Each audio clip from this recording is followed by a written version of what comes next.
इराणमधील राजकीय नेतृत्व आणि सैनिकी नेतृत्वाचा खात्मा होणं हे अमेरिकेचं पण यश आहे, मोसादचं पण यश आहे, इस्रायलचं पण यश आहे. हे यश एका संस्थेचं नसून जे इंटेलिजन्स कोऑपरेशन अमेरिका आणि इस्रायलमध्ये होतं आहे त्यांचं आहे. मोसाद जी गुप्तहेर संस्था इस्रायलची आहे, त्यांचं जमिनीवरती म्हणजे ग्राउंड इंटेलिजन्स हे खूप चांगलं आहे. ती अत्यंत सक्रिय आहे संस्था इराणमध्ये. आणि त्यांनी इराणचा जो अणु कार्यक्रम आहे, इराणचं जे राजकीय नेतृत्व आहे, इराणचं जे सैनिकी नेतृत्व आहे, त्याच्या आतमध्ये त्यांनी खबऱ्यांचं जाळं हे तयार केलेलं आहे. आणि अशा प्रकारचं ह्युमन इंटेलिजन्स असणं ही ताकद इस्रायलच्या मोसादची आहे. ही अशा प्रकारची ताकद अमेरिकेकडे असण्याची शक्यता ही फारच कमी आहे. मात्र अमेरिकेचं जे CIA आहे किंवा त्यांचं जे नॅशनल इंटेलिजन्स आहे, त्यांचं जे टेक्नॉलॉजिकल इंटेलिजन्स आहे ते खूप ताकदवान आहे. ज्याच्यामध्ये सॅटेलाईट ट्रॅकिंग, सायबर पाळत, याच्याशिवाय अशा प्रकारची जी संपर्काची सगळी साधनं असतात त्याच्यावरती अमेरिकेच्या तंत्रज्ञानाचं नेहमी लक्ष असतं. म्हणजे मोसादनी थोडक्यात टार्गेट शोधलं आणि अमेरिकेचं तंत्रज्ञान, ज्यामध्ये ड्रोन सामील आहे, ज्यामध्ये मिसाईल सामील आहे, त्यांनी त्या नेतृत्वाला बरबाद केलं. तर थोडक्यामध्ये हे दोघांचं मिळून एक टीमवर्क असं एक ते यश होतं.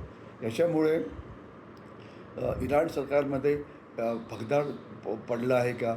इंटरनल ब्रीच झाली आहे का? तिथलं सर्व्हेलन्स अमेरिकेचं जास्त चांगलं आहे का? तर एवढं नक्की की इराण रिव्होल्युशनरी गार्ड आणि त्यांच्या गुप्तहेर खात्यामध्ये नक्कीच भगदाड पडलं आहे. तिथे नक्कीच इस्रायलचे गुप्तहेर हे लपलेले आहेत. आणि जोपर्यंत डीप सर्व्हेलन्सचा प्रश्न येतो, इस्रायल आणि अमेरिकेचं इराणचे जे टेलिकॉम संस्था आहे, त्यांचं जे सायबर वर्ल्ड आहे, त्याच्यावरती पूर्ण हा कंट्रोल आहे. तर आता हे जे ऑपरेशन झालं ते म्हणजे जे इराणचं जे सरकार आहे त्यांना डिस्टेबिलाइज करण्याकरता आहे का? तर हे अगदी क्लिअर आहे. त्यांचा मुख्य उद्देश तोच होता की जर सर्वोच्च नेतृत्वाला मारलं तर रिजिम डिस्टेबिलाइज होईल, म्हणजे आणि अनस्टेबल होईल आणि सत्ता परिवर्तन हे होऊ शकेल. कारण सध्या इराणला सर्वात मोठा नेता असा कोणी नाही. जे खामेनी होते ते मारले गेले. त्याच्यानंतर जो मोस्ताबा खोमेनी होता तो पण मारला गेला असावा, अशा प्रकारच्या बातम्या येत आहेत. तर याच्यामुळे एकामागून एक नेते मारले गेल्यामुळे जे राजकीय नेतृत्व आहे इराणचं, जे त्यांचं अणुशास्त्रज्ञांचं नेतृत्व आहे त्यांचं, याच्याशिवाय त्यांचं जे मिलिटरी नेतृत्व आहे, या सगळ्यांचं जे मोराल किंवा मनोबल आहे हे नक्कीच लो लेवलला आहे. परंतु असं असूनसुद्धा इराणची रिजिम का कोसळली नाही? तर याचं कारण आहे की इराणला माहिती होतं की अशा प्रकारे त्यांच्या नेतृत्वाला मारलं जाईल, म्हणून त्यांनी दुसऱ्या फळीचं नेतृत्व तयार केलं, तिसऱ्या फळीचं नेतृत्व तयार केलं. आता नेतृत्व एकत्रित लढाई लढण्याच्याऐवजी 31 जे वेगवेगळे प्रांत आहेत इराणचे, तिथून लढाई लढतं आहे. तर त्याच्यामुळे आता या लढाईवरती एकाचा कोणाचा कंट्रोल नाही.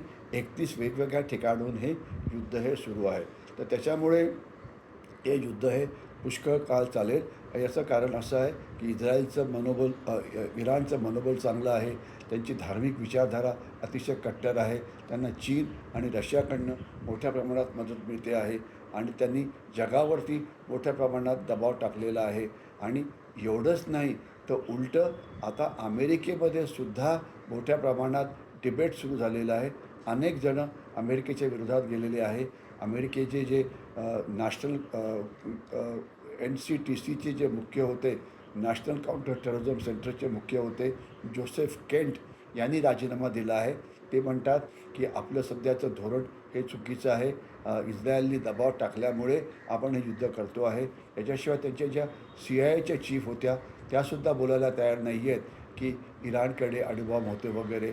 आणि आता मध्यवर्ती निवडणुका येत असल्यामुळे अमेरिकेतसुद्धा जे अनेक लोकांना वाटतं की या युद्धामध्ये आपण सामील व्हायला नको, कारण त्याच्यामुळे अमेरिकेचं आर्थिक नुकसान होतं आहे. तर अशी